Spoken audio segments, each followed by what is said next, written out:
Mari kita berdoa sekali lagi sebelum kita masuk dalam acara firman. Bapa di surga, terima kasih bahwa dalam kebaktian ini kami kembali mendapatkan kesempatan dan kebebasan untuk membaca, mendengar, mempelajari, merenungkan sebagian dari firman-Mu. Dan kami masih tetap membahas eksposisi dari kitab Kisah Para Rasul.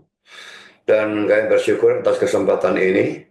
Kami mohon sekali lagi supaya Engkau hadir dan memimpin, mengarahkan, memberkati acara firman, baik penyampaian maupun penerimaan. Tolong hamba-Mu dalam menyampaikan firman, berikan dia kekuatan, jasmani, pikiran, suara, dan berikan pengurapan, berikan kata-kata, berikan apapun yang dia butuhkan supaya seluruh firman bisa sampaikan dengan baik, dengan benar, dan dengan sejelas-jelasnya. Dan biarlah semuanya diperlengkapi dengan kuasa dan pekerjaan Roh-Mu, karena kami sadar tanpa itu semua akan menjadi sia-sia. Kami berdoa untuk kami semua dalam mendengar, berikan kami hati yang terbuka, berikan kesegaran, berikan konsentrasi yang baik dari awal sampai akhir, dan berikan terang secukupnya supaya kami bisa mengerti. Dan Tuhan telah kami mengerti, berikan kami ketundukan. Biarlah semua kami bukan hanya menjadi pendengar dan pengerti firman, tapi juga pelaku dan penanggap firman, bahkan kalau boleh pemberita firman. Kami sadar juga setan pasti bekerja di dalam setiap acara firman. Kami berdoa supaya Engkau kuatkan semua kami menghadapi godaan serangan setan di dalam bentuk apapun, dengan apapun yang mereka lakukan. Biarlah firman tetap bisa sampaikan dan diterima dengan sebaik-baiknya untuk kemuliaan nama Tuhan. Terima kasih Bapa, dalam nama Yesus kami berdoa. Amin.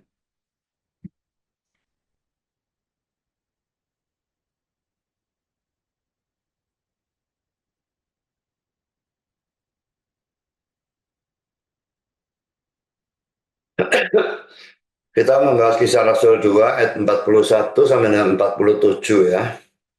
Kita akan baca lebih dulu kisah Rasul 2 41 sampai 47. Orang-orang yang menerima perkataannya itu memberi diri dibaptis, dan pada hari itu jumlah mereka bertambah kira-kira 3.000 jiwa. Kalau pada hari Pentakosta itu cuma ada 120, sekarang ketambahan 3.000 jiwa. Jadi langsung melonjak luar biasa ya. Karena ayat 42 mereka bertekun dalam pengajaran rasul-rasul dan dalam persekutuan. Dan mereka selalu berkumpul untuk memecahkan roti dan berdoa. Maka ketakutanlah mereka semua, sedang rasul-rasul itu mengadakan banyak mujizat dan tanda. Dan semua orang yang telah menjadi percaya tetap bersatu, dan segala kepunyaan mereka adalah kepunyaan bersama. Dan selalu ada dari mereka yang menjual harta miliknya, lalu membagi-bagikannya kepada semua orang, sesuai dengan keperluan masing-masing.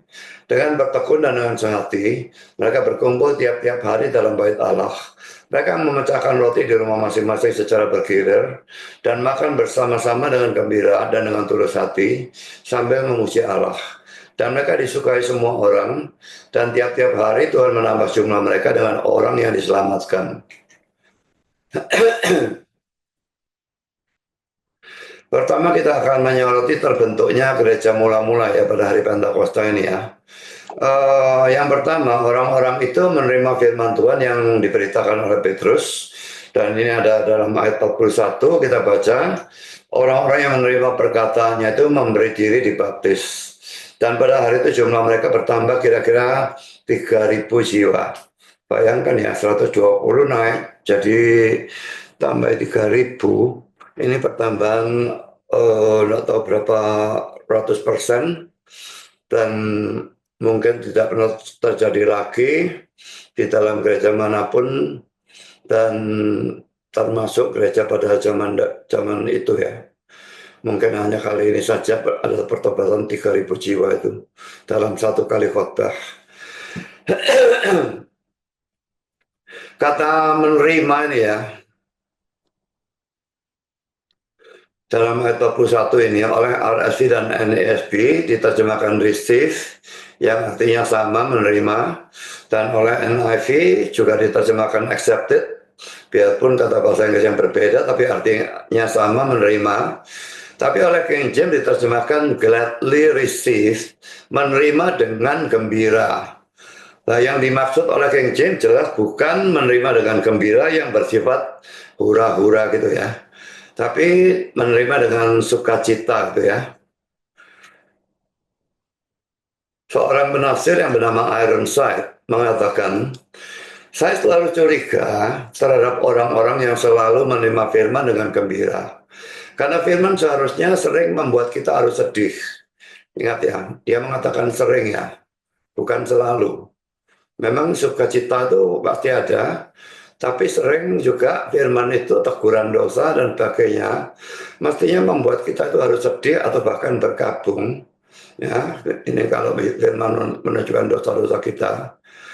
Dan dia mengatakan dalam Matius 13 ayat 20-21, orang yang disebut tanah golongan kedua atau tanah berbatu menerima firman dengan gembira. Nanti kita baca ayat ini ya.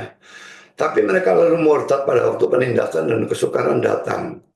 Sebaliknya, orang yang termasuk tanah golongan 4 atau tanah subur dikatakan mendengar firman itu dan mengerti.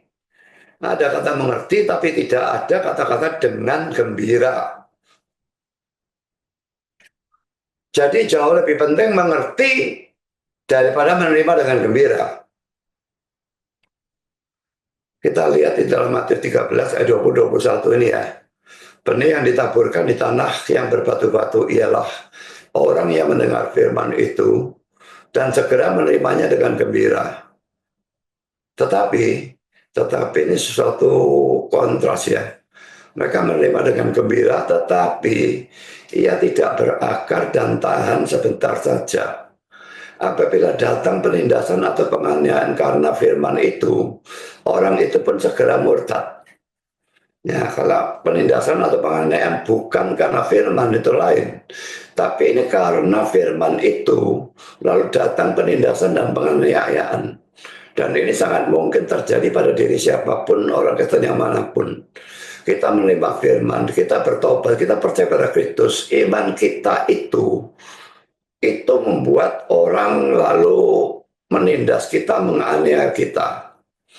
Dan itu bisa membuat kita murtad. Kalau kita itu memang takut dan tidak merasa, aduh, jadi Kristen kok tambah tidak enak, lalu murtad. Tapi ingat ya, tanah berbatu ini bukan orang Kristen yang sejati. Tidak ada kata mengerti di sini, hanya menerima dengan gembira. Jadi mungkin seperti orang-orang karismatik itu banyak yang menari-nari dan sebagainya. Wah, rasanya dalam kebaktian mereka itu lebih ada sukacita dibandingkan dalam kebaktian kita. Tapi apakah mereka menerima firman-Nya itu mereka mengerti, itu lain urusan. Dan apakah firman-Nya itu sesuai dengan kitab suci, apakah itu lain urusan lagi. Jadi saudara, yang penting adalah firman Tuhan itu benar dan mereka mengerti. Ya, sekarang menerima dengan gembira itu tidak terlalu masalah. Ya, tapi mengerti itu harus, dan firman yang bagus itu harus. Jelas bahwa kata-kata yang diberikan oleh King James ini tidak boleh diartikan menerima firman Tuhan dengan gembira yang bersifat hura-hura atau secara daging. Kalau dalam Alkitab interlinear ya, interlinear itu bahasa Yunani-nya di bawahnya itu persis setiap kata ada arti dalam bahasa Inggrisnya ya. Dalam interlinear Yunani Inggris diterjemahkan welcoming ya.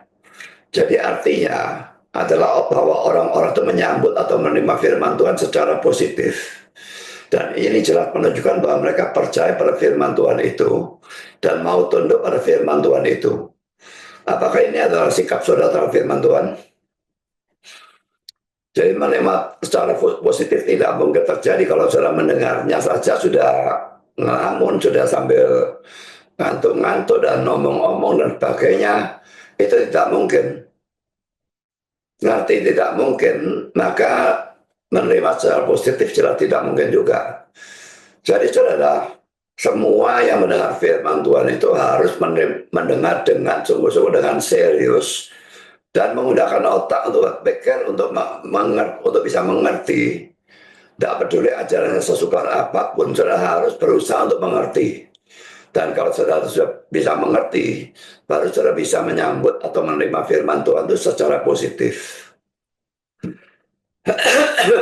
Sekarang kita masuk dalam poin yang kedua. Orang-orang itu memberi diri dibaptis, ini sudah di dalam ayat 41 dan sudah kita baca tadi, tidak usah kita ulang.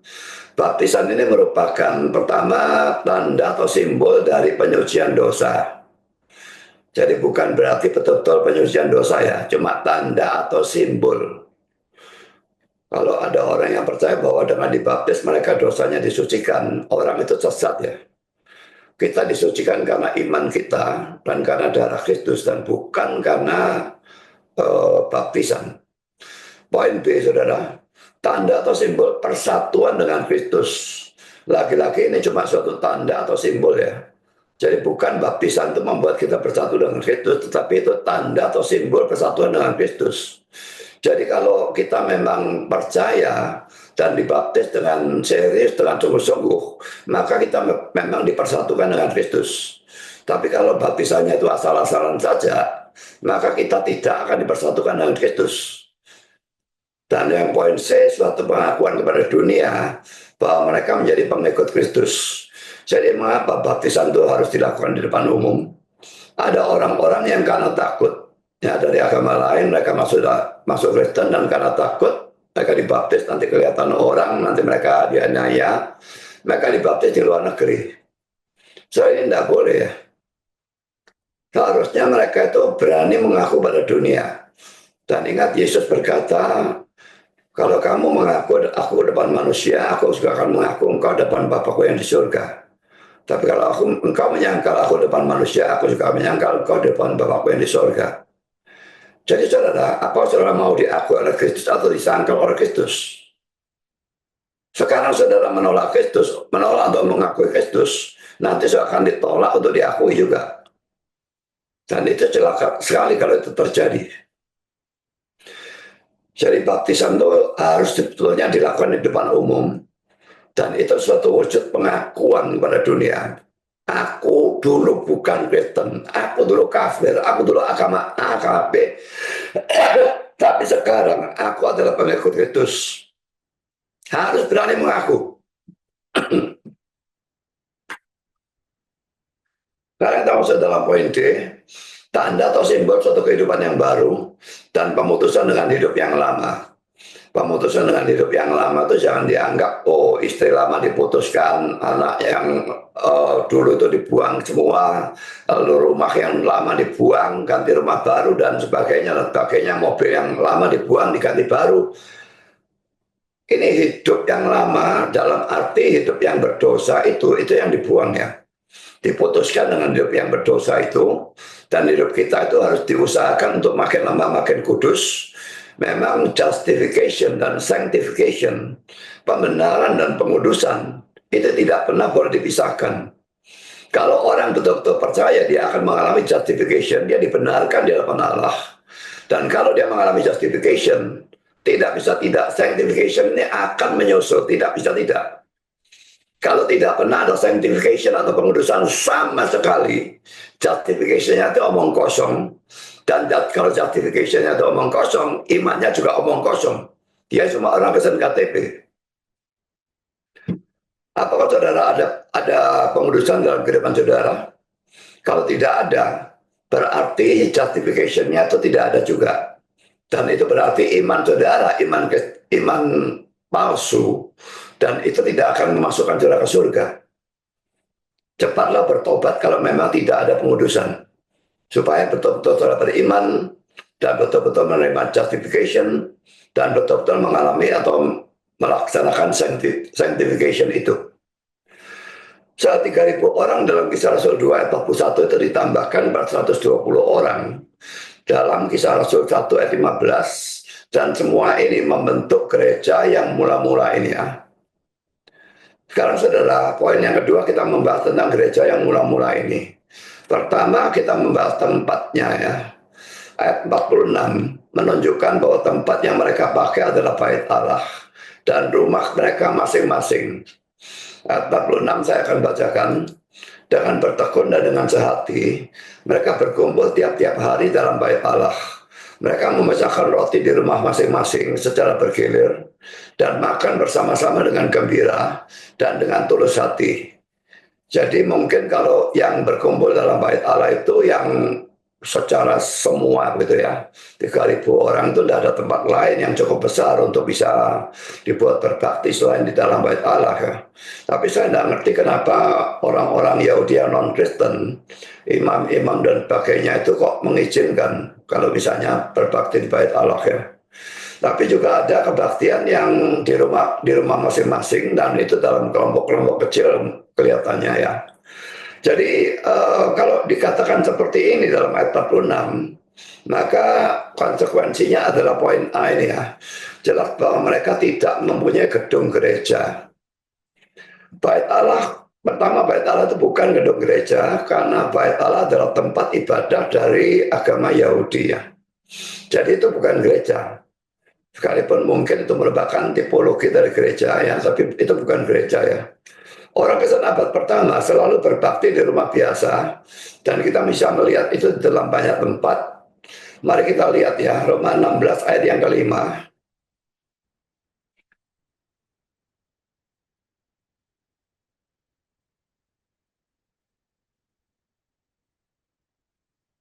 Salam juga kepada jemaat. Kalau dalam bahasa Inggris kata jemaat saya terjemahkan gereja ya. Salam juga kepada jemaat di rumah mereka, berarti di rumah ya. Salam kepada Epenetus, saudara yang kukasihi, yang adalah buah pertama dari daerah Asia untuk Kristus. Jadi ini ayat yang pertama. Sekarang kita lihat 1 Korintus 16 ayat yang ke-19. 1 Korintus 16 ayat 19. Salam kepadamu dari jemaat-jemaat atau gereja-gereja di Asia Kecil. Aquila, Priscilla, dan jemaat di rumah mereka menyampaikan berlimpah-limpah salam kepadamu. Jadi laki-laki di rumah ya. Lalu kita lihat ayat yang ketiga. Kolose 4 ayat yang ke-15.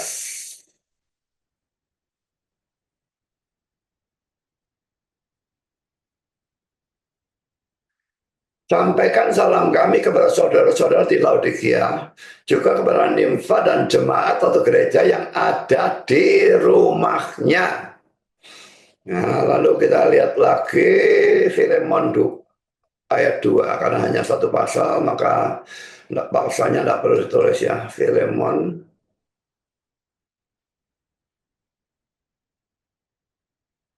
ayat 2.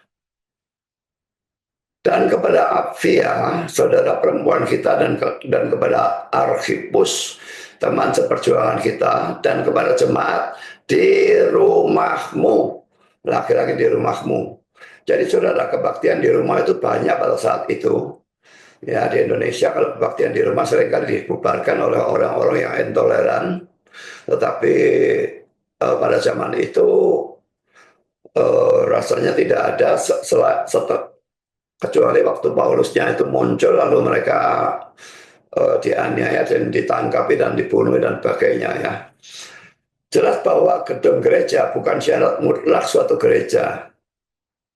Kebaktian tidak harus diadakan dalam suatu gedung gereja untuk bisa dikatakan sebagai sah.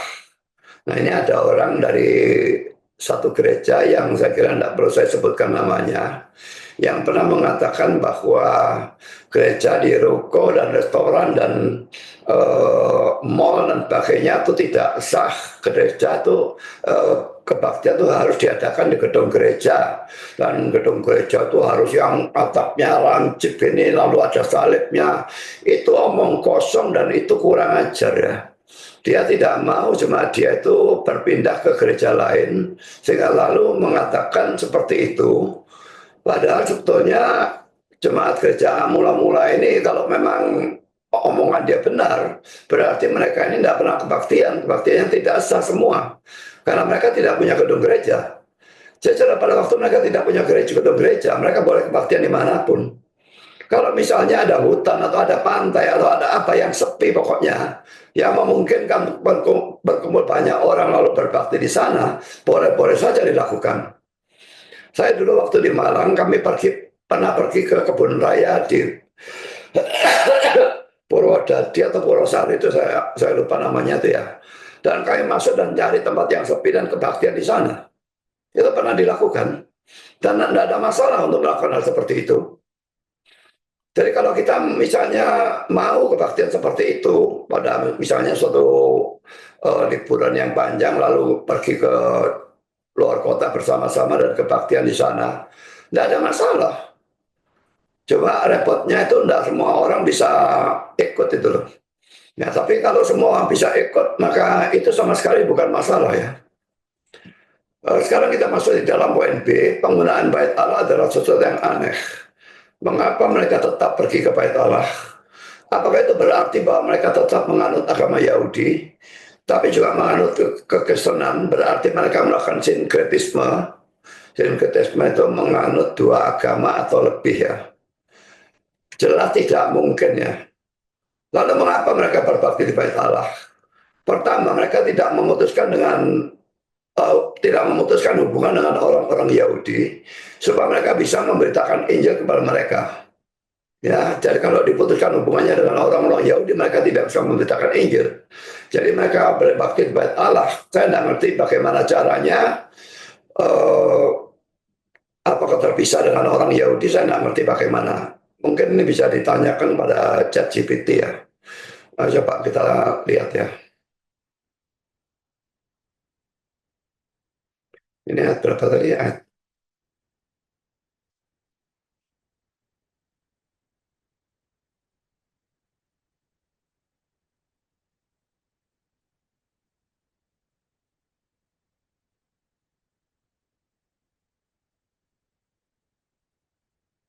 bisa 246 ya.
Ya, jadi saya menanyakan pertanyaan ini ya. Bagaimana mungkin dalam kisah Rasul 2 ayat 46 orang-orang Kristen bisa berbakti di bait Allah? Mengapa orang-orang Yahudi memperbolehkan mereka berbakti di sana?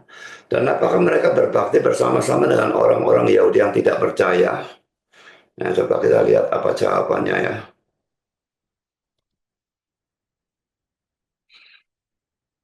Pertanyaan ini menarik karena menyangkut sejarah sosial dan keagamaan Yudaisme pada abad pertama, serta hubungan antara orang-orang Kristen mula-mula dengan bait Allah.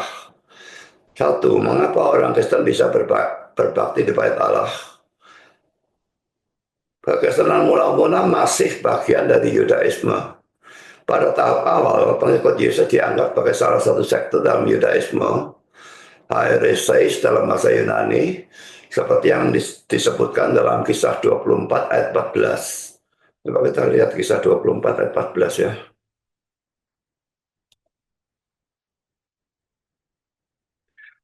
Tetapi aku mengakui kepadamu bahwa aku berbakti pada Allah dan Tuhan kami dengan menganut jalan Tuhan, yaitu jalan yang mereka sebut sekte. Aku percaya kepada segala sesuatu yang terdapat dalam kitab Taurat atau dalam kitab Nabi-Nabi. Kisah 24 ayat yang ke-14 kita lihat di dalam Bible Works. Kisah Rasul 24 ayat 14.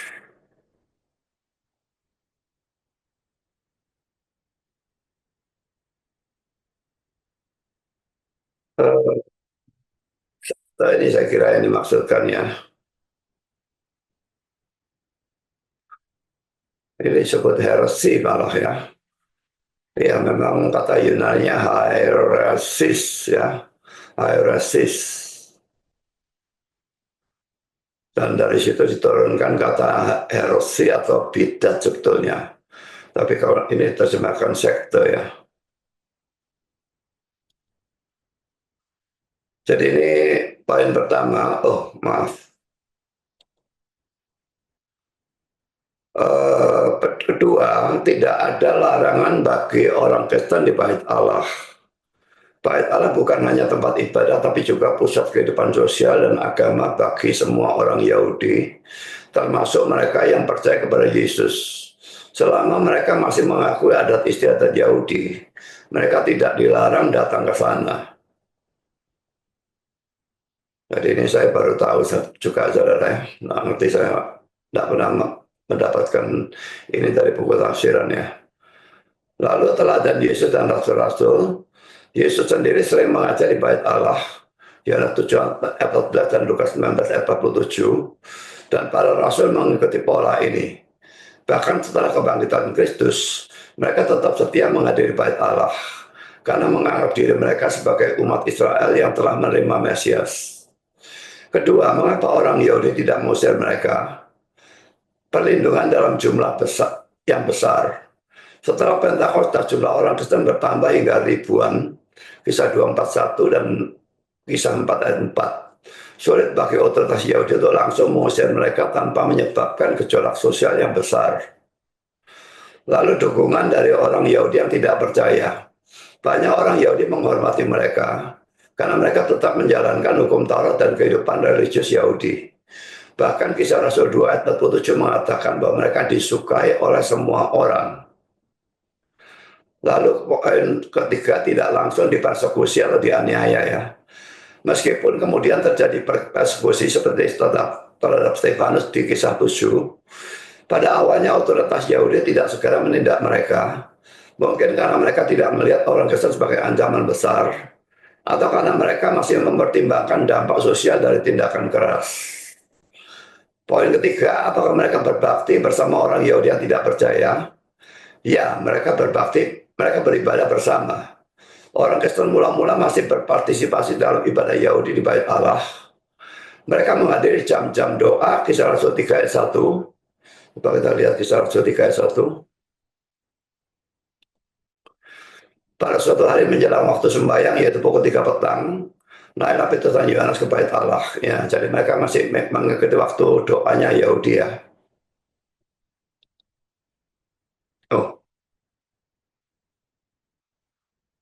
Oh, dan kemungkinan besar ikut dalam berbagai ritus ibadah Yahudi.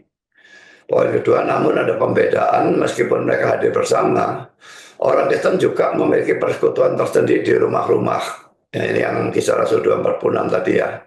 Mereka berbagi roti dan doktrin mereka sendiri dalam komunitas kecil yang membedakan mereka dari orang Yahudi yang tidak percaya. Poin selanjutnya, perlahan-lahan terjadi pemisahan. Seiring waktu, ketegangan meningkat antara orang Yahudi yang percaya Yesus dan yang menolaknya. Hal ini akhirnya menyebabkan pengusiran orang-orang Kristen dari sinagog dan Bait Allah, terutama setelah kehancuran Bait Allah tahun 70 Masehi. Kesimpulan, pada awalnya orang Kristen bisa beribadah di Bait Allah karena mereka masih dianggap bagian dari Yudaisme dan tidak langsung dianggap sebagai ancaman. Namun seiring waktu mereka mulai menghadapi perlawanan dari otoritas Yahudi yang akhirnya menyebabkan mereka berpisah dari ibadah di Bait Allah dan sinagog. Nanti dalam makalahnya saya akan masukkan ini ya.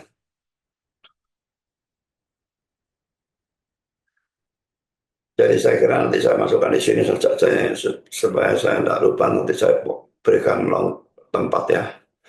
Sekarang kita sudah membahas poin yang pertama ya. Lalu poin yang kedua, mereka tidak bisa menemukan tempat yang bisa menampung 3.000 orang lebih untuk belajar firman Tuhan. Bait Allah adalah satu-satunya tempat yang memungkinkan hal itu. Tapi yang khotbah di Bait Allahnya ini siapa ya? Kalau yang khotbahnya itu orang Yahudi yang tidak percaya dan dia khotbahnya sesat, apakah itu bisa dianggap sebagai suatu kebaktian? Karena kalau Calvin mengatakan kalau kebaktian di gereja yang firman Tuhannya sesat itu bukan kebaktian.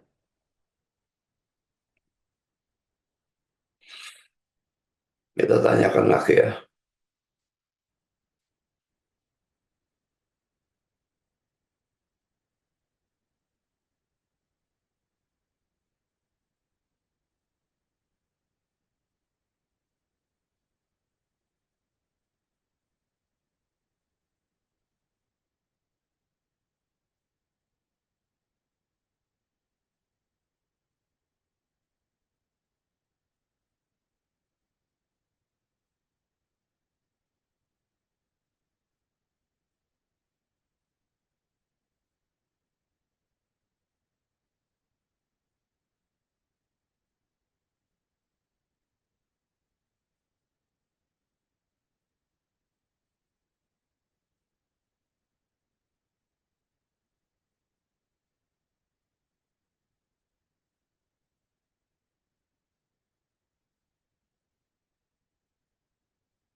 Jadi saya tanya ya, pada waktu mereka berbakti di bait Allah, kalau pengkhotbahnya adalah orang Yahudi yang tidak percaya, maka pasti khotbahnya sesat. Apakah itu masih bisa dianggap pakai kebaktian?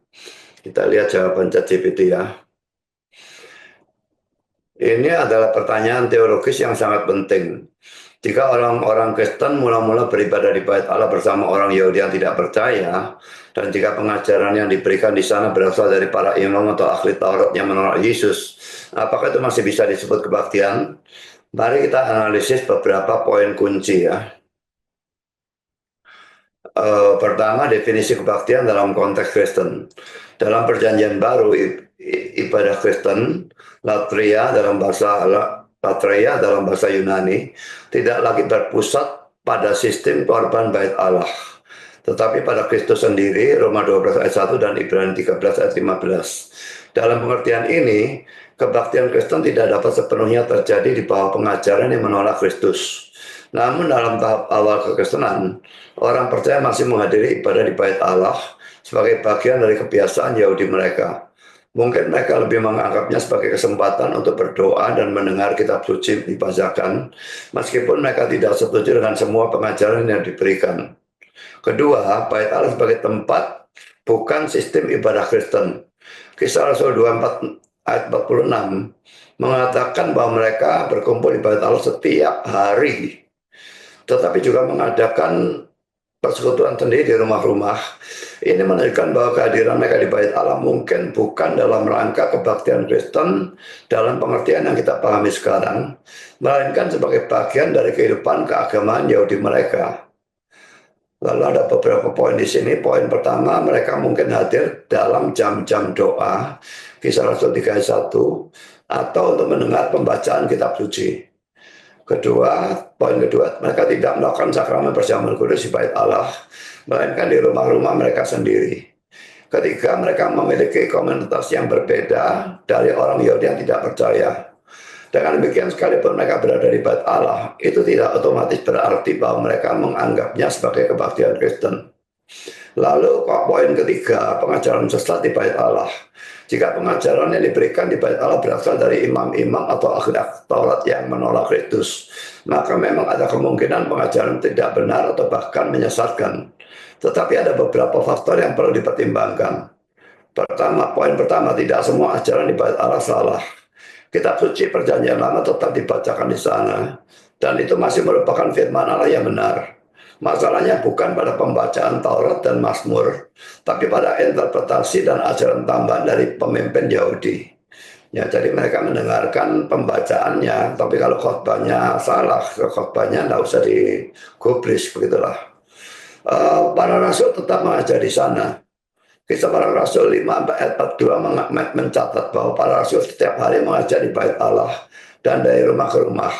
Ini menunjukkan bahwa mereka tidak hanya hadir pasif di bait Allah, tapi juga aktif menyampaikan Injil.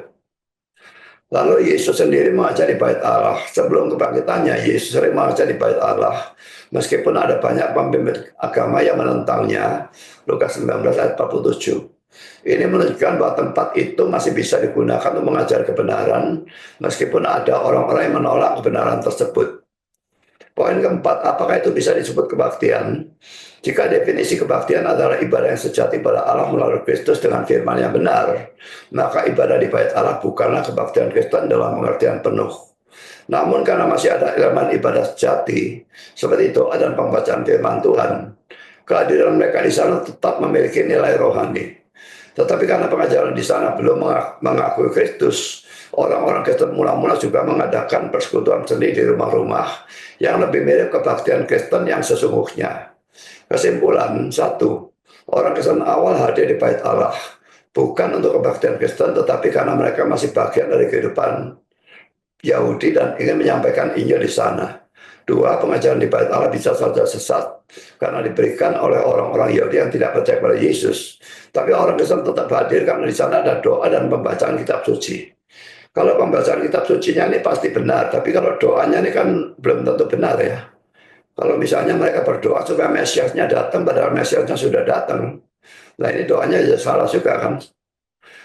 Nah, yang poin ketiga, kebaktian Kristen yang sejati terjadi dalam komunitas mereka sendiri, di rumah-rumah di mana mereka memecahkan roti dan bersekutu dalam ajaran para rasul. Jadi kita bisa mengatakan bahwa bait Allah bukanlah tempat kebaktian Kristen dalam pengertian yang penuh, tapi lebih sebagai tempat doa dan kesempatan untuk memberitakan Injil. Kebaktian Kristen sejati terjadi dalam komunitas orang kepercaya, bukan di bawah otoritas imam-imam Yahudi yang menolak Kristus. Bisa selesai. Oh iya. Ya, jadi itu jawaban yang menarik saya kira dari ChatGPT ya. Nanti saya akan masukkan di sini ya. Sekarang kita masuk dalam poin yang kedua ya, aktivitas mereka. Tidak semua aktivitas mereka itu bisa kita tiru ya. Ada yang tidak bisa kita tiru, yaitu yang ada dalam ayat 43. Ayat 43 saya bacakan, maka ketakutanlah mereka semua, sedang rasul-rasul itu mengadakan banyak mujizat dan tanda.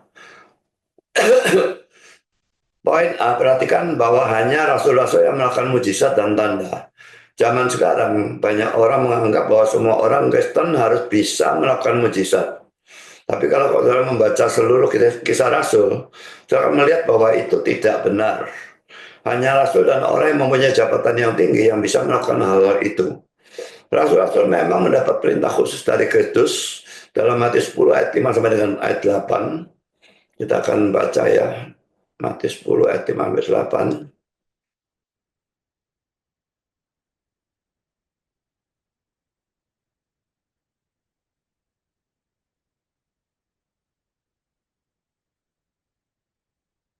Ini pengutusan ke-12 murid ya.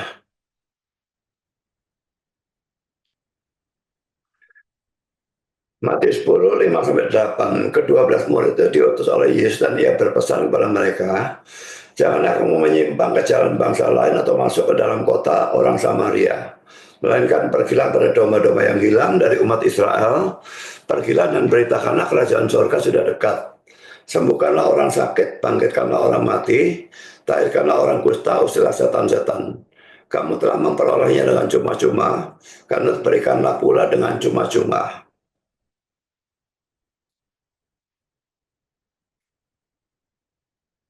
Saya lanjutkan ya. Ini hanya untuk saat itu ya. Jadi kata-kata dalam Matius 10 ayat 5 8 itu hanya berlaku untuk saat itu saja ya. Dan hanya bagi mereka, bukan untuk kita pada zaman ini. Ini terlihat dari perintah memberitakan Injil yang hanya ditujukan kepada orang Yahudi.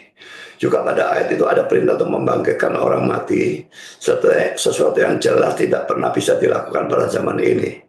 Jadi kalau ada orang yang menganggap bahwa Matius 10 ayat 58 ini berlaku untuk mereka pada zaman ini, biarlah mereka mencoba untuk membangkitkan orang mati. Dan ini memang sering diserang oleh orang-orang Muslim. Ya, lihat, ini yang disuruh beritakan Injil hanya orang Yahudi, tidak boleh pada orang lain. Jadi Injil itu atau Alkitab itu atau Yesusnya itu hanya untuk orang Yahudi.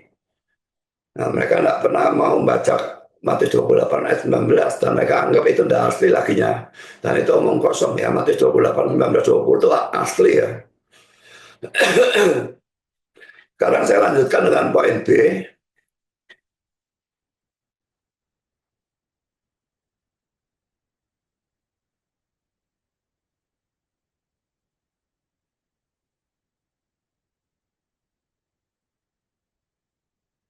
Tuhan memberikan rasul-rasul itu kemampuan melakukan mujizat.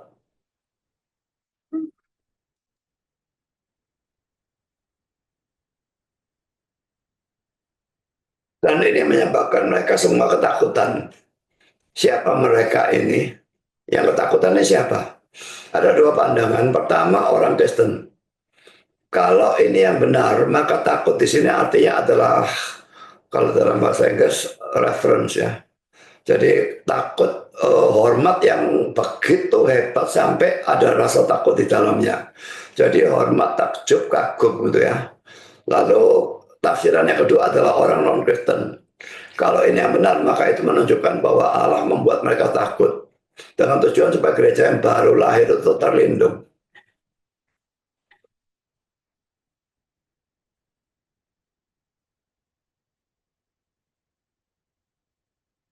Kita tanyakan lagi ya. Siapa mereka dalam ayat 43 ya.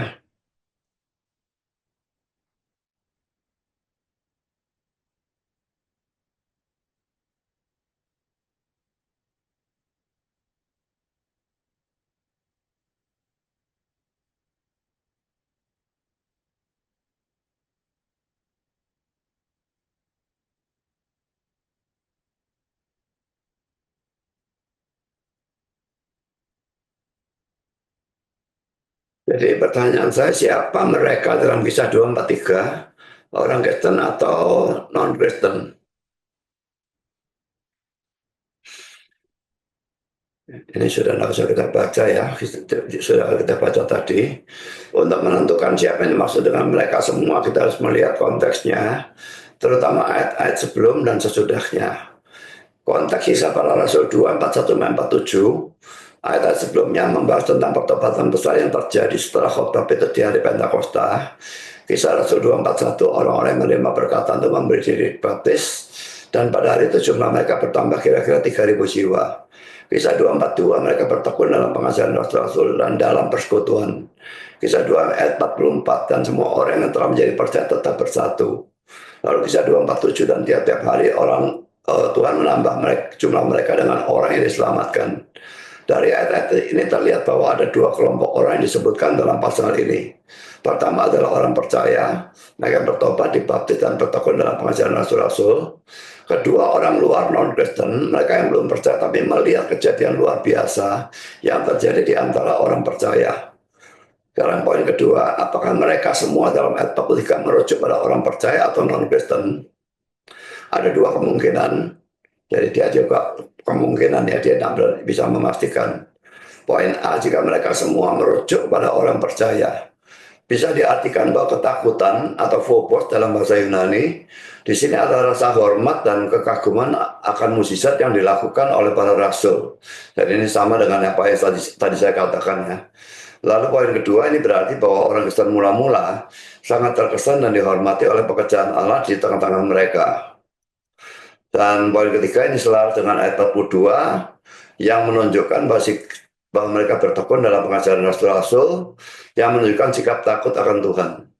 Poin B, jika mereka semua merujuk pada orang non-Kristen, poin pertama bisa berarti bahwa seluruh masyarakat di Yerusalem, termasuk orang Yahudi yang belum percaya, terkejut dan merasa kagum terhadap pekerjaan Allah melalui Rasul-Rasul. Poin kedua ini cocok dengan ayat 47 yang mengatakan bahwa orang percaya disukai oleh semua orang, yang menunjukkan bahwa komunitas di sekitar mereka mengamati dan menghormati mereka. Poin ketiga, kata phobos bisa berarti ketakutan literal atau rasa hormat yang dalam. Dalam konteks ini bisa jadi orang-orang non-Kristen menjadi takut karena menyaksikan tanda dan mukjizat yang terjadi. Kesimpulan berdasarkan konteksnya, mereka semua dalam kisah 2 ayat 43 kemungkinan besar mencakup baik orang percaya maupun orang non-Kristen. Lalu dia malah gabungkan keduanya. Orang percaya mengalami ketakutan dalam arti rasa hormat dan kagum akan pekerjaan Allah. Orang non-Kristen juga mengalami ketakutan dalam arti mereka terkejut dan menyadari ada sesuatu yang luar biasa terjadi di tengah-tengah mereka. Jadi ayat ini menunjukkan bahwa mujizat dan tanda yang dilakukan oleh para dilakukan para rasul memiliki dampak besar, baik bagi orang yang sudah percaya maupun bagi orang yang masih berada di luar komunitas Kristen.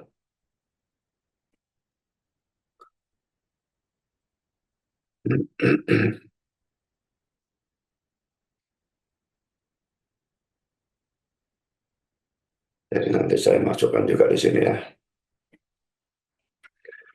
Jadi ini ada yang tidak bisa kita tiru ya, yang melakukan mujizat ini ya, apalagi membangkitkan orang mati dan sebagainya.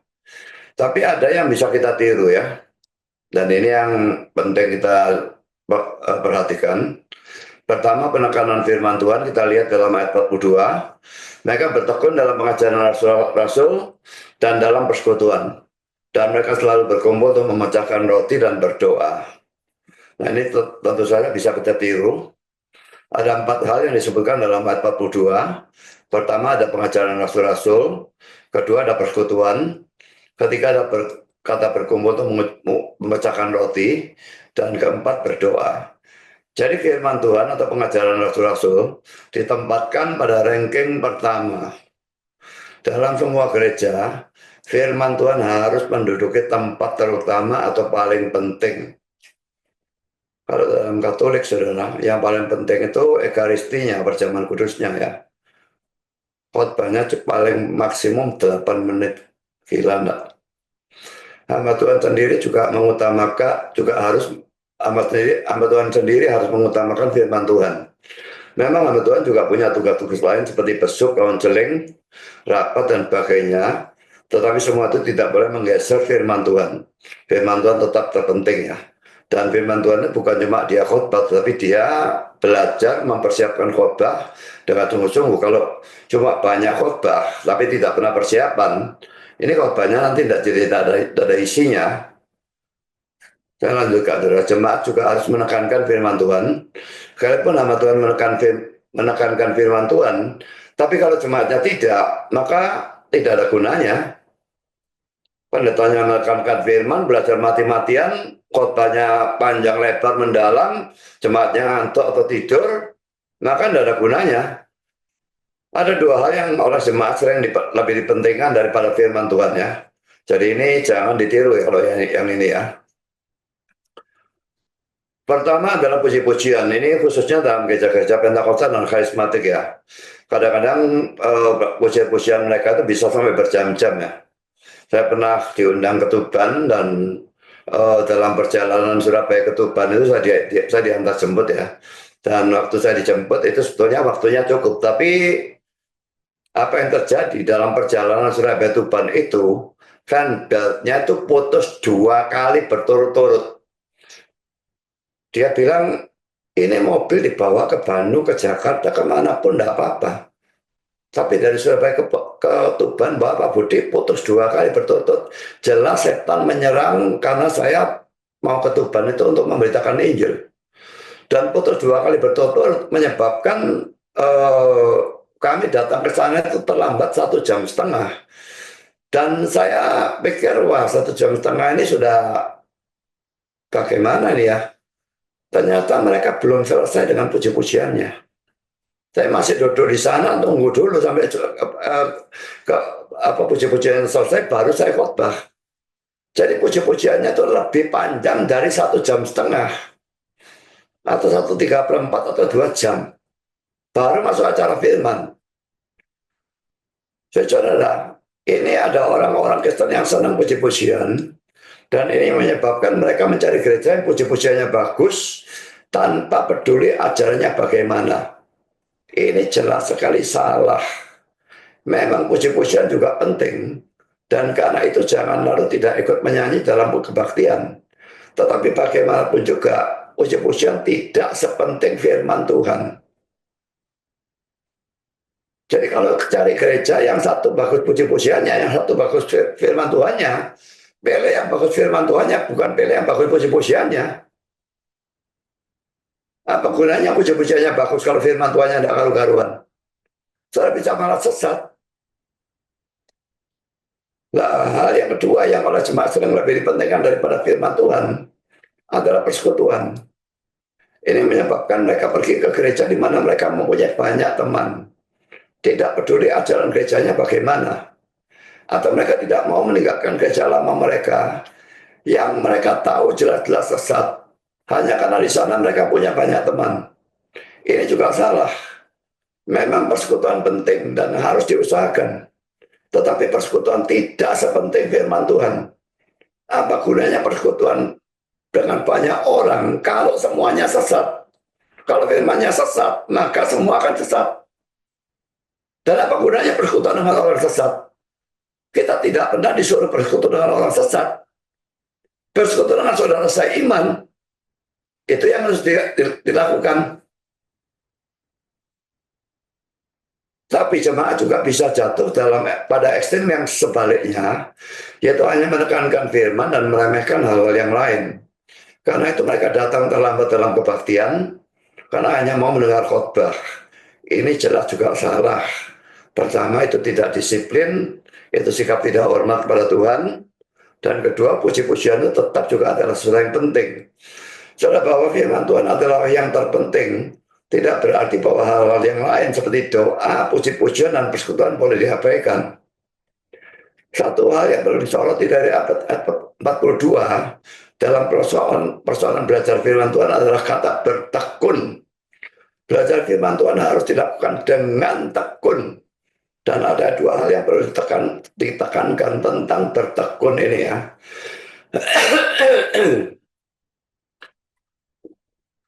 Poin A, saudara, jangan belajar firman Tuhan hanya beberapa bulan atau beberapa tahun, lalu berhenti.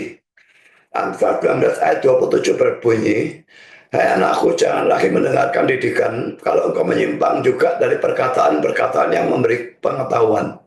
Tapi ini kurang tepat terjemahannya. Saya berikan terjemahan NIV ya. Stop listening to instruction, my son, and you will stray from the word of knowledge. Berhentilah mendengar instruksi anakku, dan engkau akan tersesat dari kata-kata pengetahuan. Jadi ayat ini kalau dalam versi NIV menjamin ya, kalau saudara berhenti mendengar firman Tuhan, saudara akan tersesat dari kata-kata pengetahuan. Lalu NASB, cease listening my son to discipline, and you will stray from the words of knowledge. Ya mirip ya, berhentilah mendengar anakku pada disiplin, dan kau akan tersesat dari kata-kata pengetahuan. Jadi saudara, ayat ini menjamin bagaimanapun hebatnya saudara belajar firman Tuhan, masuk sekolah teologi sekalipun, kalau saudara berhenti belajar firman, maka saudara akan tersesat. Ini saya kira perlu ditambahi.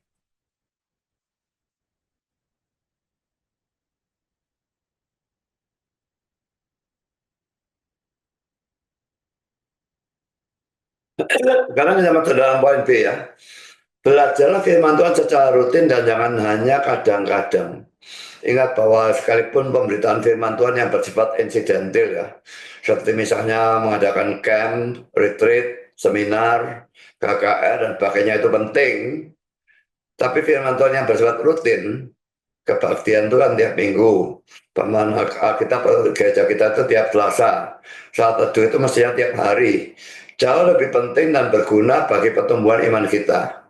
Firman Tuhan yang bersifat insidental hanya menjadi pelengkap dan bukan dimaksudkan untuk berdiri sendiri. Saya berikan ilustrasi ya.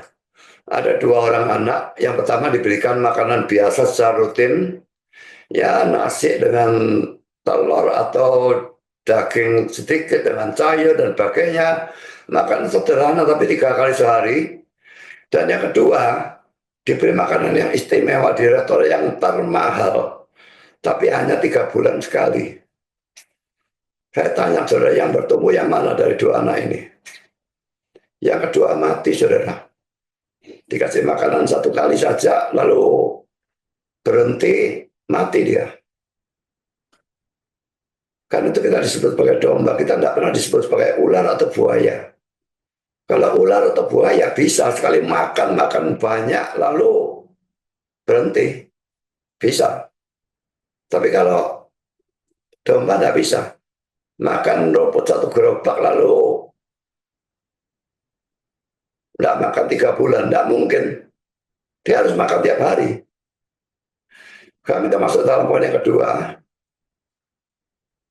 persekutuan dalam ayat 42. Perhatikan beberapa hal sehubungan dengan hal ini ya.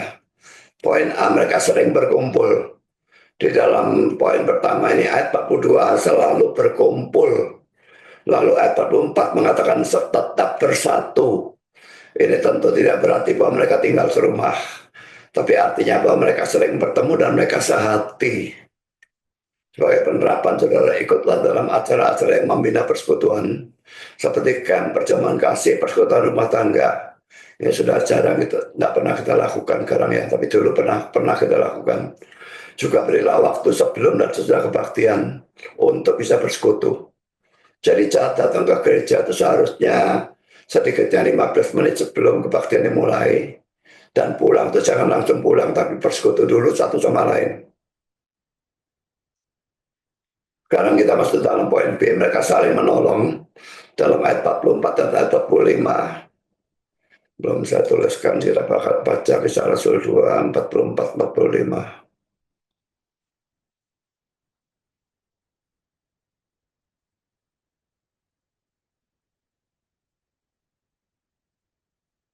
Dan semua orang yang telah menjadi percaya tetap bersatu, dan segala kepunyaan mereka adalah kepunyaan bersama.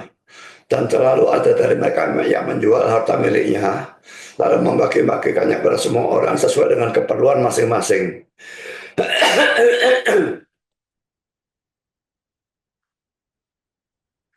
Saudara, kata-kata ini tidak berarti bahwa Alkitab merestui komunisme ya. Juga tidak berarti bahwa semua orang menumpuk harta mereka menjadi satu, dan lalu semua orang boleh menggunakan semaunya. Ayat 44 dan 45 menunjukkan bahwa mereka yang berkelebihan mau menolong mereka yang kekurangan. Dan ini sebetulnya perlu dipraktekkan khususnya pada saat ini.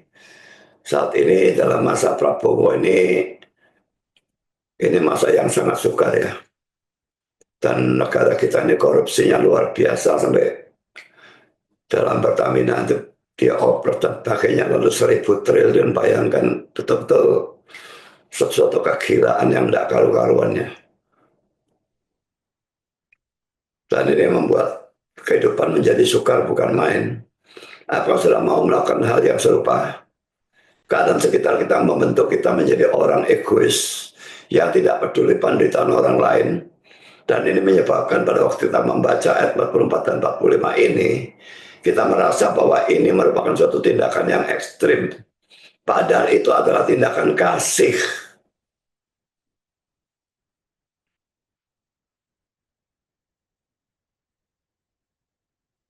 Dua hari yang lalu atau 3 hari yang lalu, saya lupa persisnya ya, saya main TikTok dan di TikTok itu ada seorang yang bernama, ya nama orang di TikTok tuh tidak selalu nama asli ya. Jadi orang itu pakai nama Pendi Aceh karena memang dia berasal dari Aceh, dan dia seorang murtadin. Jadi dia, Aceh itu kan Islam garis keras kan ya, tapi dia menjadi orang Kristen dan dia punya beberapa akun dengan nama berbeda-beda ya, Pak Pendi Aceh itu. Dan pada waktu saya nonton acaranya dia berkata bahwa pada waktu pertama-tama dia menjadi Kristen, hidupnya itu sangat-sangat menderita ya.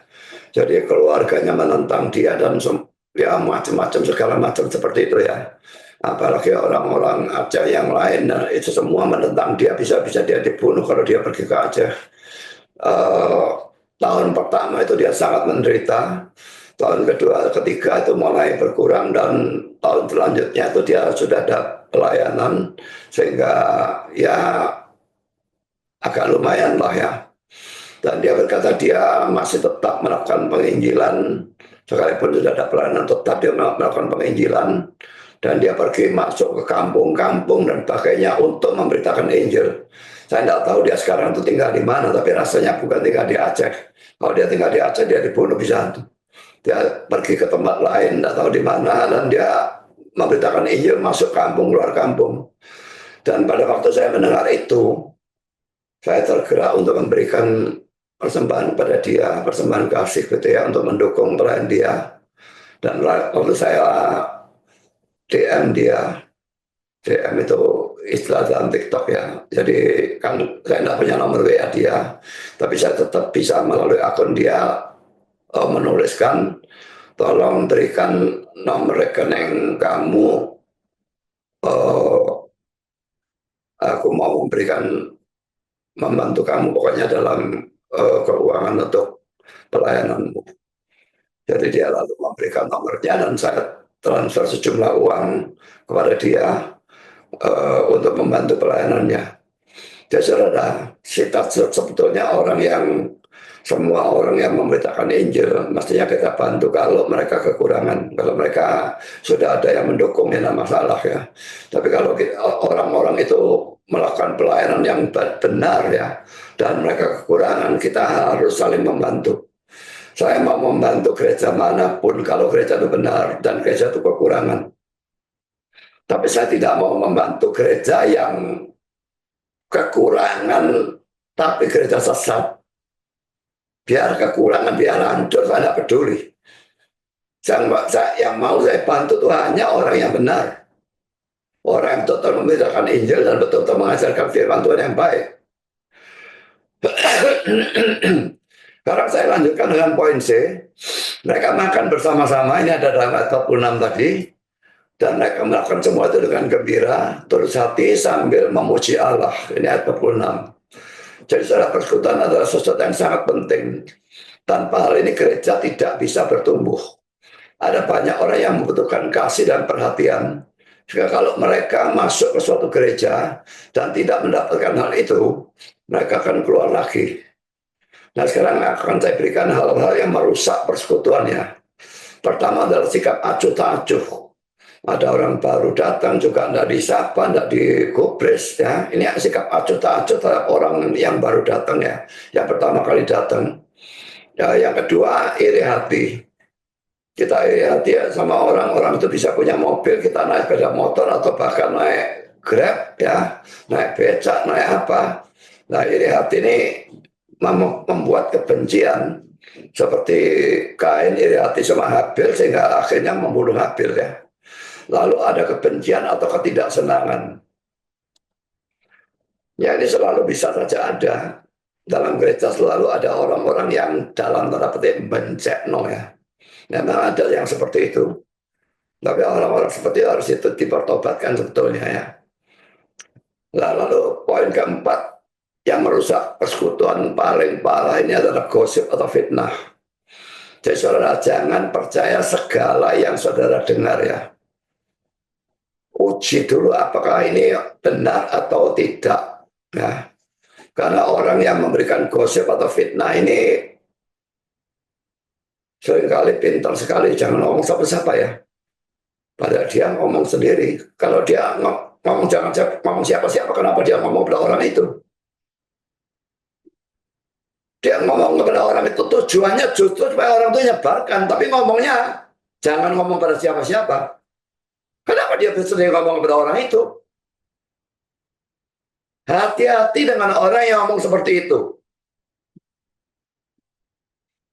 Dan tidak semua omongan orang bisa dipercaya.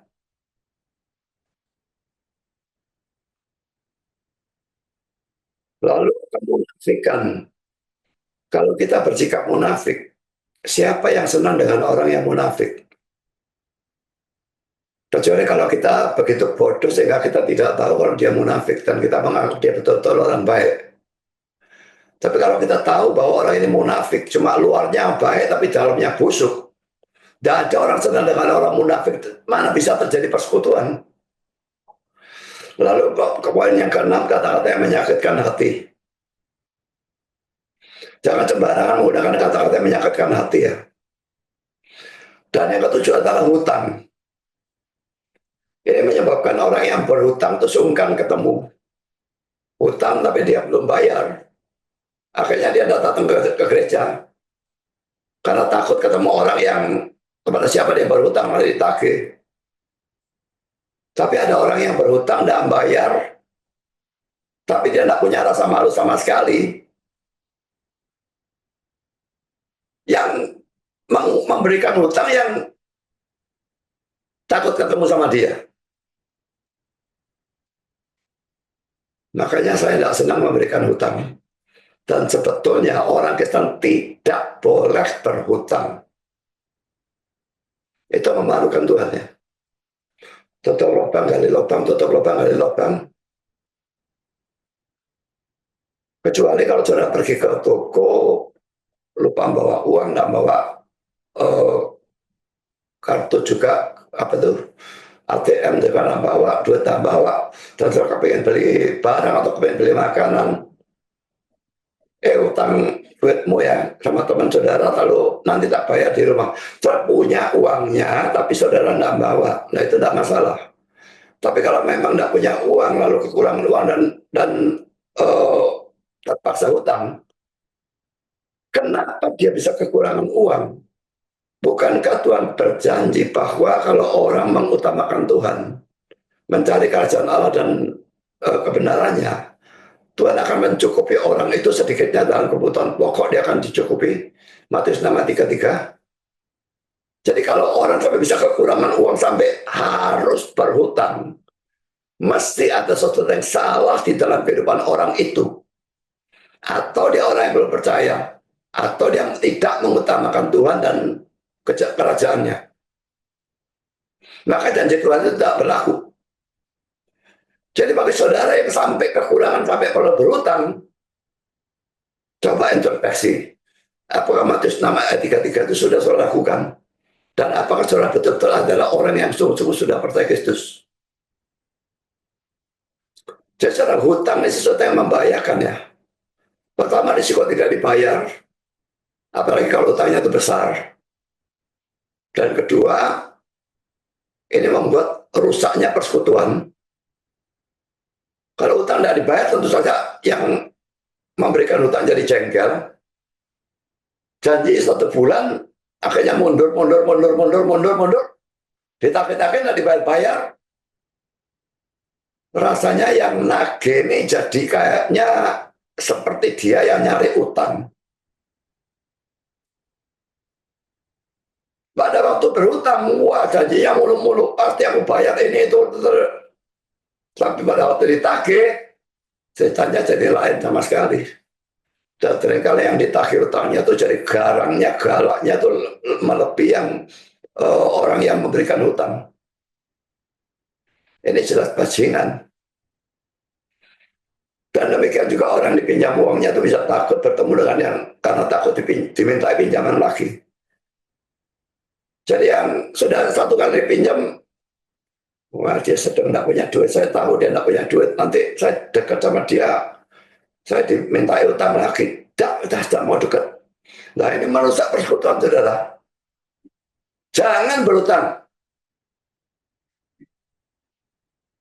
Saya juga tidak mau memberikan hutang kepada seseorang. Kalau saya mau nolong, yang penting saya kasih.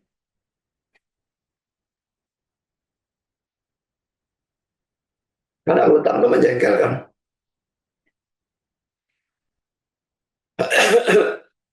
Karena poin yang ketiga, saudara, mengadakan perjamuan kudus. Dalam ayat 42 dan ayat 46, dikatakan bahwa mereka memecah-mecahkan roti. Istilah memecah-mecahkan roti ini bisa menunjuk pada makan roti biasa. Ini dalam Lukas 24 ayat 30. Tapi bisa juga menunjuk pada perjamuan kudus. Lukas 22 ayat 19 dan Kisah Rasul 20 ayat yang ke-7. Karena itu di dalam bagian ini ada bermacam-macam pendapat. Ada yang menganggap ini sebagai makan roti biasa. Roti mereka itu memang bukan seperti roti kita ya. Biasanya bundar dan ada lubangnya dan tipis gitu, dan bisa dipecah jadi kayak semacam kayak kerupuk gitu ya. Cuma kalau kerupuk kan lenggol ini datar gitu ya, tapi pun bundar ya. Jadi ada yang menganggap ini sebagai makan roti biasa. Makan roti biasa pun itu dipecah-pecah memang. Ada yang menganggap ini adalah perjamuan kudus. Dan poin C, ada yang menganggap ini adalah perjamuan kudus dan makan biasa digabungkan. Poin D, Calvin menganggap bahwa ayat 42 menunjuk pada perjamuan kudus, sedangkan ayat 46 menunjuk pada makan roti biasa. Alasan Calvin adalah ayat 42 membicarakan acara resmi dari gereja, sedangkan ayat 46 membicarakan hal-hal yang tidak resmi atau hal-hal yang biasa. Karena kita masuk dalam poin yang keempat, doa. Ayat 42. Ini telah merupakan persekutuan doa. Ada janji Tuhan dalam Matius 18 ayat 19 ya, yang menunjukkan bahwa persekutuan doa mempunyai kuasa lebih besar daripada doa pribadi. Tetap bukannya selalu dikabulkan ya. Itu tetap bergantung pada kehendak Tuhan, sesuai kehendak Tuhan atau tidak, dan apakah dalam pandangan Tuhan permintaan itu baik atau tidak ya. Kita baca Matius 18 ayat 19.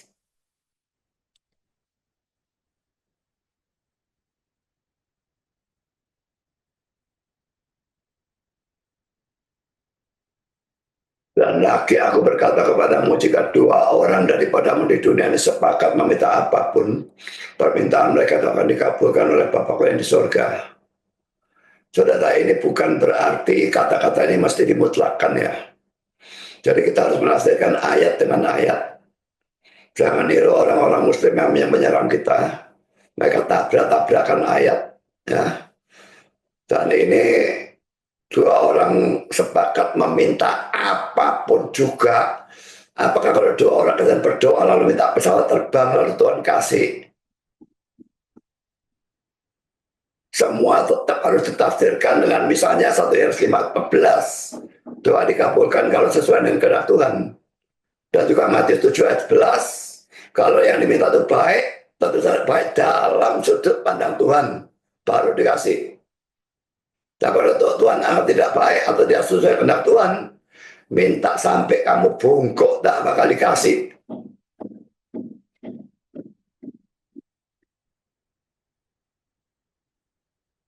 Sebagai pendapat saudara, mungkin saudara sudah berdoa secara pribadi untuk gereja saudara. Tapi kalau apa saudara ikut dalam persekutuan doa untuk mendukung gereja, tempoh hari kita ada persekutuan doa tapi tidak jalan ya. Kenapa persekutuan doa itu tidak jalan kalau PA bisa jalan? Karena persekutuan doa itu orang tidak mendapatkan apa-apa. Dan tidak ada acara firman. Dan kalau dalam persekutuan doa dia kasih acara firman, dia pendetanya yang setengah mati untuk, apalagi kalau saya sudah khotbah 2 kali tambah lagi sudah khotbah dalam acara persekutuan doa, ya tambah setengah mati saya. Jadi persekutuan doa tidak jalan karena orang tidak merasa mendapat apa-apa. Ini egoisme saudara. Persekutuan doa itu sebetulnya penting, cuma memang repot waktunya itu. Tapi kita tidak harus melakukan pada minggu pagi. Kita bisa melakukan itu pada hari yang lain, pada sore, atau kita bisa melakukan itu melalui Zoom kalau mau. Tidak usah kumpul, tidak usah datang bersama, tapi melalui Zoom bisa sekali. Jadi tanpa persekutuan doa, gereja tidak mungkin bisa maju. Billy Graham itu punya tim doa lebih dari 100 orang. Charles Spurgeon punya 700 orang yang melakukan persekutuan doa dalam gerejanya. Dan ini menyebabkan mereka diberkati dalam pelayanan mereka. Banyak orang Kristen tidak mau ikut persekutuan doa karena tidak punya beban atau kesadaran. Apakah tidak terbeban supaya pelayanan kita atau gereja kita maju? Dan poin B, tidak bisa berdoa. Kalau tidak bisa, sebetulnya harus belajar supaya bisa. Saya dulu juga nggak bisa. Pertama saya berdoa di dalam cuma 5 orang saja. Saya suruh memimpin, berdoanya gemeter-gemeter. Tapi belajar saudara, dalam kelamaan saya akan terbiasa dengan hal itu. Orang pertama khotbah itu juga ada demam panggung. Tapi kalau saya terbiasa ya santai saja khotbah di atas mimbar. Tidak peduli yang datang 20 orang atau 20.000 orang, tidak ada bedanya saudara. Saudara, kalau tidak bisa sebetulnya harus belajar supaya bisa. Dan di samping itu dalam persekutuan doa, ingat ya, kita tidak boleh memaksa orang yang tidak bisa doa untuk memimpin doa.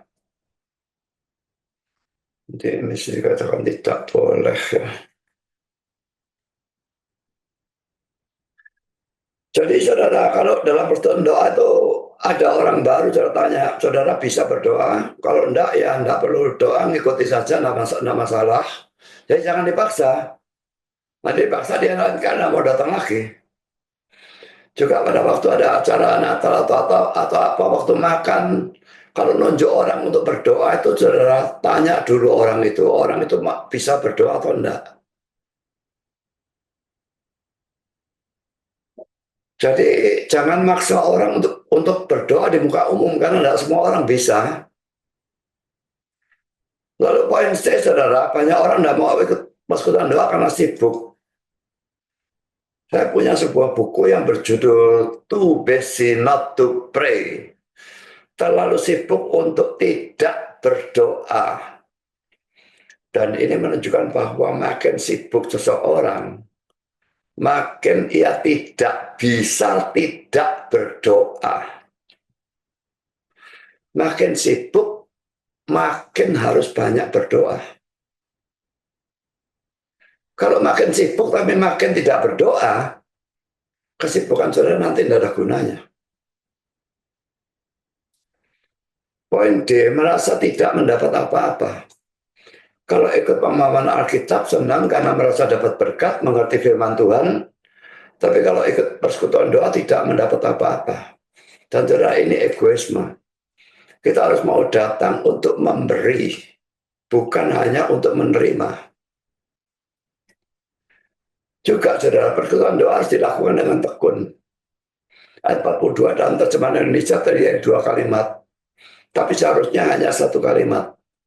Perhatikan terjemahan dari NIV di bawah ini. Saya bacakan langsung bahasa Inggrisnya saja, bahasa Indonesia saja. Mereka bertekun dalam pengajaran rasul-rasul dan dalam persekutuan, dalam pemecahan roti dan dalam doa.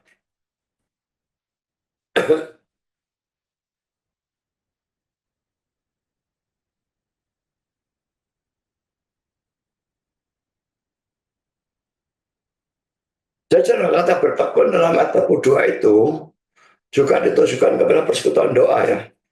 Apa harus bertekun dalam persekutuan doa? Kalau PA banyak yang datang, tapi kalau persekutuan doa tidak ada yang datang. Sangat sedikit yang datang. Membuat yang lain juga tambah males. Jadi kalau mau mengadakan persekutuan doa, kita bisa melakukan melalui Zoom.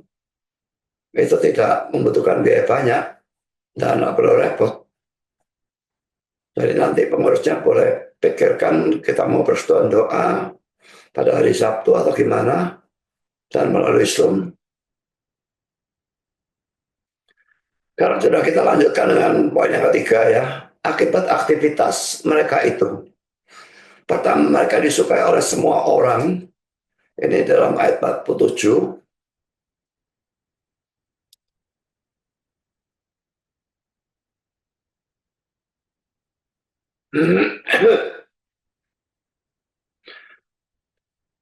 Dan mereka disukai semua orang.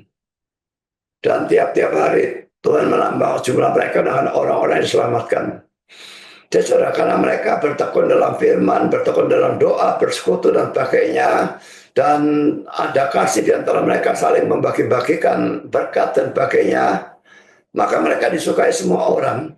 Dan itu menyebabkan tiap-tiap hari Tuhan menambah jumlah mereka dengan orang yang diselamatkan. Kalau gereja kita tidak pernah bertambah dengan orang yang diselamatkan, maka kita kurang di dalam atau firman, atau doa, atau persekutuan, atau saling mengasihi dan sebagainya. Ini yang kurang dalam gereja kita. Tapi rasa saya kalau firman tidak ya. Tapi kalau persekutuan doa, kehidupan doa kita masing-masing, lalu saling mengasihi, lalu memberikan berkat yang berkelebihan kepada orang yang berkekurangan, ini yang kurang dalam gereja kita. Membuat gereja kita tidak bertumbuh secara kuantitas.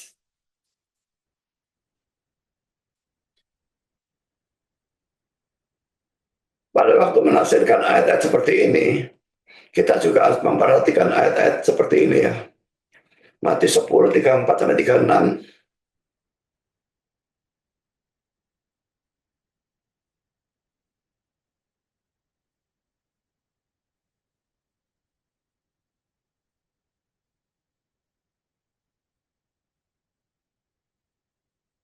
Jangan kamu menyangka bahwa aku datang untuk membawa damai di atas bumi. Aku datang bukan untuk membawa damai, melainkan pedang. Sebab aku datang untuk memisahkan orang dari ayahnya, anak perempuan dari ibunya, menantu perempuan dari ibu mertuanya. Dan musuh orang ialah orang-orang seisi rumahnya. Apa artinya Yesus datang membawa pedang?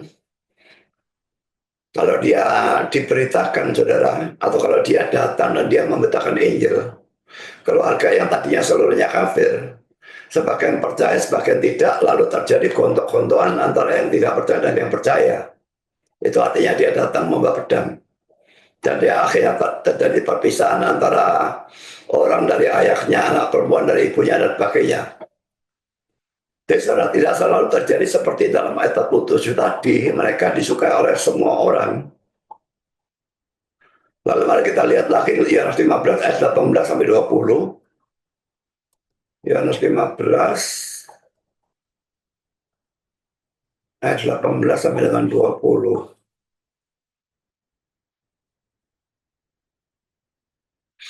Jikalau dunia membenci kamu, ingatlah bahwa ia telah lebih dahulu membenci aku daripada kamu. Sekiranya kamu dari dunia, tentulah dunia mengasihi kamu sebagai miliknya. Tapi sekarang kamu bukan dari dunia, melainkan aku telah memilih kamu dari dunia.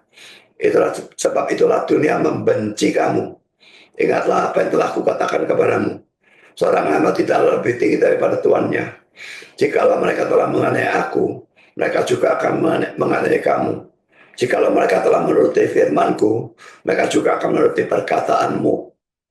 Jadi saudara, tidak selalu kita jadi Kristen bagaimanapun baiknya hidup kita, lalu dunia mengasihi kita atau semua orang mengasihi kita seperti yang dikatakan dalam ayat 47 ini.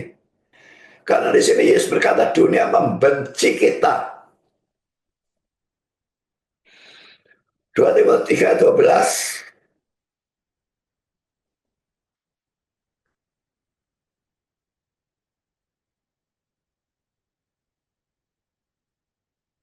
Memang setiap orang yang mau hidup beribadah di dalam Kristus Yesus akan menderita aniaya. Makin saudara saleh, makin saudara itu akan dianiaya. Jadi saudara, ayat 47 ini jangan dijadikan sebuah rumus ya. Ini terjadi pada saat itu karena Tuhan mengendaki gereja bertumbuh. Ya, karena gereja kalau masih sangat kecil lalu sudah dianiaya, berantakan gerejanya. Jadi Tuhan memberikan perkecualian di sana, tapi yang justru saat ini terjadi adalah yang di dalam ayat-ayat yang tadi kita sudah bacakan ini. Ini yang jauh lebih banyak terjadi. Sekarang kita masuk dalam poin yang kedua, gereja bertumbuh. Ini ada dalam ayat 47. Ini merupakan pekerjaan Tuhan. Ayat 47 juga. Dan kita bandingkan dengan 1 Korintus 3 ayat 6 dan ayat 7 ya. 1 Korintus 3 ayat 6 dan 7.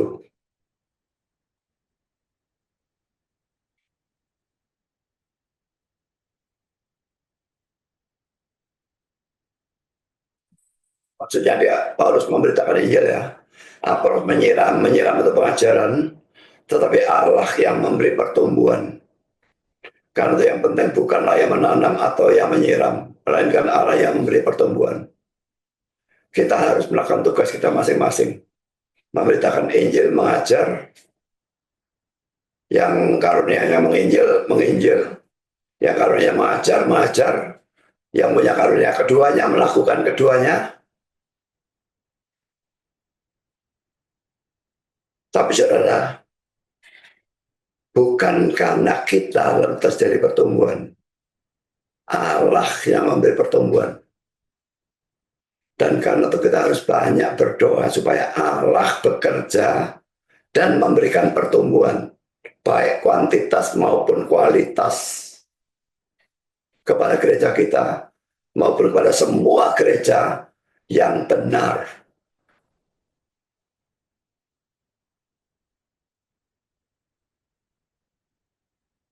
Sebagai penutup atau kesimpulan, apakah saudara mau atau ingin gereja saudara bertumbuh? Kalau iya, tirulah gereja abad pertama itu, khususnya dalam penekanan firman Tuhan, persekutuan, doa, saling mengasihi dan sebagainya. Tuhan memberkati saudara. Amin.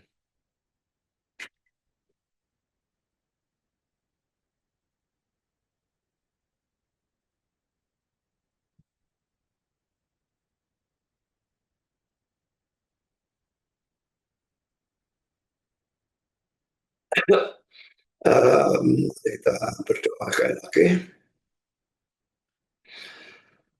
Bapa di surga, terima kasih bahwa kami sudah boleh mendengar sebagian firman-Mu, dan kami melihat gereja abad pertama yang